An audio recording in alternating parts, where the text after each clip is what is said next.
During Christmas season, many Nigerians across the globe, most especially the Igbos from southeastern part of the country, travel back to their respective hometowns to celebrate with their loved ones.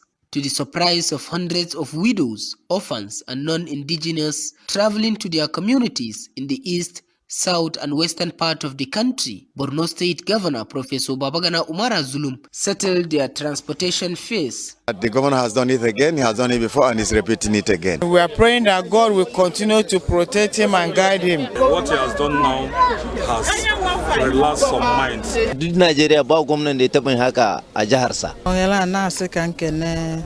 Governor Borno State. Leader of the non-indigenous in Borno, Chief Emmanuel Ogochukwu Ugudike, and other stakeholders appreciated Governor Babagana Umara Zulum for always supporting them at their hour of need. Borno State is our state. Borno State is our home. No place like Borno State. This intervention by Governor Babagana Umara Zulum for sponsoring the travel of some members of the Christian community and non-indigenous to celebrate Christmas in their various communities, according to the beneficiaries, has not only put a smile on their faces, but will also further strengthen the long-existing cordial and peaceful relationship among the communities. In Maiduguri, Umar Yakubu Kirawa, NTA News.